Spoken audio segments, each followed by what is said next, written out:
2025-এর আপনার যারা অ্যাপয়েন্টমেন্ট প্রত্যাশী এবং 2025-এ যারা আপনার নুল্লস্তা প্রত্যাশী এখনো যারা পাননি, কথা বলবো সেই ব্যাপারটা নিয়ে। আসসালামু আলাইকুম ওয়া রাহমাতুল্লাহি ওয়া বারাকাতুহু।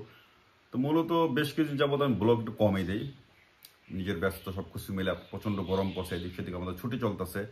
তো বেশ কিছু কমেন্টস আসছে, আপনার লাইভেও আপনার বেশ কিছু কমেন্টস আসছে। আপনার সবাই জানতে চাইতেছেন যে ভাইয়া সেপ্টেম্বরে কি নুল্লস্তা উঠবে কিনা, সেপ্টেম্বরে কি নুল্লস্তা বের হবে কিনা, সেপ্টেম্বরে কি অ্যাপয়েন্টমেন্ট পাবো কিনা।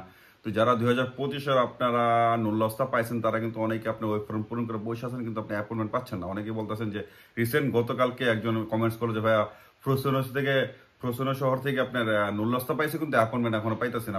বিভিন্ন শহর থেকে আপনারা বলতেছেন, এর মূল কারণটা কি? আসলে কি সেপ্টেম্বর থেকে আপনার অ্যাপয়েন্টমেন্ট পাওয়া শুরু করবেন? লজিক্যালি আপনারা সেপ্টেম্বর থেকে আপনি অ্যাপয়েন্টমেন্ট পাওয়া শুরু করবেন মূলত। আপনি কারণ কি জানেন, ইটালিতে বর্তমানে সামার ভ্যাকেশন চলতেছে, প্রতিটা দপ্তরে প্রতিটা আপনার সেক্টরে কিন্তু টার্ন অফ বাই আপনি ছুটে যেতেছে মানুষ। এক সপ্তাহ এক গ্রুপ, আরেক সপ্তাহ আরেক গ্রুপ, এইভাবে আপনার পুরো আগস্ট পর্যন্ত আপনি ছুটিটা কাটাবে সবাই। এবং ইভেন আপনার বাংলাদেশের যে দূতাবাস, আপনি ইটালিয়ান দূতাবাস, তাদেরও একই অবস্থা। তারা ইটালিয়ান যারা আছে তারা কিন্তু সামার ভ্যাকেশন ইটালিতে চলে আসছে, বা ইটালি ছাড়া আপনি বিভিন্ন দেশে তারা সামার ভ্যাকেশন চলে গেছে। সো আপনার দূতাবাসে কিন্তু কাজের চাপ বাইরে গেছে আপনার এই টার্ন অফ বাই ছুটির কারণে, যে আপনার স্টাফ সংকট দেখা দিচ্ছে তাদের ভিতরে। কিন্তু তাদের এটা অবশ্য সাজানো সিস্টেম যে আপনার সামারে তারা ভ্যাকেশনে যাবে, এটা মাস্ট, এদের এটা কোনো মিস নেই তাদের। এই জন্যই বলতে যারা আপনার অ্যাপয়েন্টমেন্ট, যারা আপনারা ওই ফর্ম পূরণ করে রাখছেন তারা এখন অ্যাপয়েন্টমেন্ট পান নাই, তাদের আপনার সেপ্টেম্বরের ফার্স্ট উইক না, সেপ্টেম্বরের সেকেন্ড উইক থেকে আপনারা আশা করতে পারেন যে আপনার কিছুটা মানুষ অ্যাপয়েন্টমেন্ট পাবেন, যারা ওই ফর্ম পূরণ করে রাখছেন বা যারা এই মুহূর্তে করবেন। কারণ কি সেপ্টেম্বর ফার্স্ট উইকে মাত্র কাজ শুরু হবে, তখনই আপনারা আশা করতে পারবেন না যে সেপ্টেম্বরের ফার্স্ট উইক থেকে আপনার অ্যাপয়েন্টমেন্ট পাবেন। এবার আসে আপনার যারা নুল্লস্তা প্রত্যাশী, যে আপনার অনেকেই 2025-এর অনেকে আপনার বিভিন্ন ক্যাটাগরিতে আপনার যারা আবেদন করা আছে নুল্লস্তা, অনেকেই আপনি বলতেছেন যে কমিউনিকেশন আসছে ভাই, এখন নুল্লস্তা পাইলাম না। তো অনেকেই বলতেছেন নাকি আপনারা যে সেপ্টেম্বর থেকে নুল্লস্তা পাবো কিনা। সেম একই ব্যাপার আপনার নুল্লস্তার ক্ষেত্রে একই ব্যাপারটা আমরা আশা করতেছি, যে আমরা বলতেছি না যে আপনার নুল্লস্তা পাবেনি।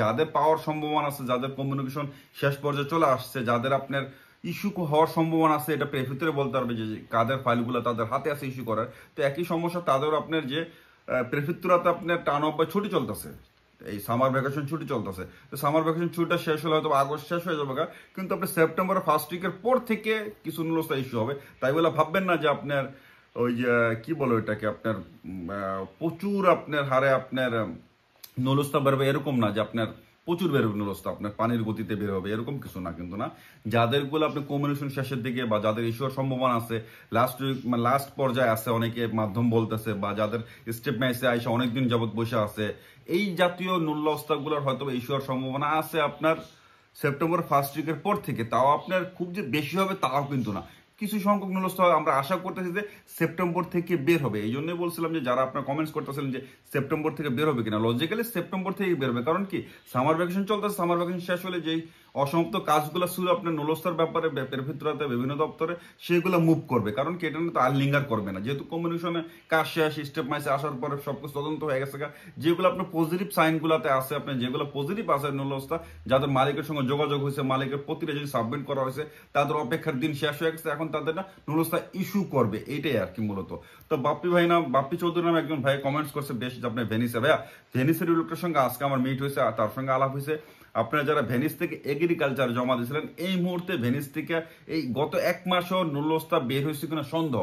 মানে সেই ছেলেটা বলতেছে যে, কারণ কি সে একজন ব্যবসায়ী, এই জাতীয় ব্যবসা করে, সে বলতেছিল যে ভাইয়া আমার অনেকগুলো কাগজ জমা দেওয়া আছে, বাট একটাও বের হয় নাই তার। তো আমি বলছিলাম যে এর আগে যে ভাই ভেনিস এক লোক আপনি এই জাতীয় ব্যবসার সঙ্গে জড়িত, হয়তো বা তার অনেকগুলো ফার্ম আছে আপনার এগ্রিকালচার, সে অনেকগুলো কাগজ জমা দিচ্ছে, তার সঙ্গে আলাপ করে হয়তো বুঝতে পারবো। তো বাপি হর উদ্দেশ্যে বলতেছি যে আপনি বাপি হয়তো যদি ব্লগটা দেখেন তো বুঝতে পারবেন যে তাদের কোনো কাগজ বের হয় নাই। তো আপনি আপনার মাধ্যমের সঙ্গে যোগাযোগ করে দেখেন যে আপনার কাগজটা কোন পর্যায়ে আছে। আমি যদি ভুল না করে থাকি বাপি ভাই, আপনারা সম্ভবত ক্লিকডের বাইরে জমা দিয়েছিলেন। তো ক্লিকডের বাইরে জমা দিলে যে জিনিসটা হয়, যদি আপনি না যায় না জমা দেন, আপনার কোঠার বাইরে যদি জমা দেন, তাহলে ওগুলো কখনোই আর বের হওয়ার সম্ভব না। যদি জানেন যে সেই লয়ার মাধ্যমে যদি যাই না প্রেফেক্টরাতে খোঁজ নিয়ে দেখা যে আপনার এখনো কোঠা বাকি আছে বা রিজেক্ট হওয়ার পরে কিছু গ্যাপ আছে, সেই ক্ষেত্রে জমা দিয়ে নুল্লস্তা বের হওয়ার সম্ভাবনা থাকে, এবং এটা খুব দ্রুত বের হয়। কিন্তু আপনার মতন তো লেট হওয়ার কথা না। তো যেহেতু আপনি অপেক্ষা করতেছেন, অপেক্ষা করেন, তা না হলে আপনার সামনে 26-এ আপনার আমাদের সুযোগ আসতেছে, নভেম্বরের প্রিফাইলিং শুরু হবে। তো অনেকেই বলতেছিলেন যে ভাই 26 নিয়ে কথা বলেন, 26 নিয়ে কথা বলার এখনো সময় আছে ভাইয়া। তো শুধু আগ বাড়ায় প্রতিটা জিনিসকে প্রথম দিকে আমি জটিল করার কোনো চেষ্টা করবো না। কারণ কি এই জাতীয় কাজের সঙ্গে আমি জড়িত না যে আপনার একটা জিনিসে বিভ্রান্তি ফেলানো আপনাকে। তো যেটা যে সময় আসার সেই সময় আমি প্রতিটা জিনিস আপডেট দেওয়ার চেষ্টা করবো। তো আজকে এইখানে ভালো থাকবেন, আল্লাহ হাফেজ, চাও চাও, আসসালামু আলাইকুম রহমতুল্লাহ বারকাতুহু।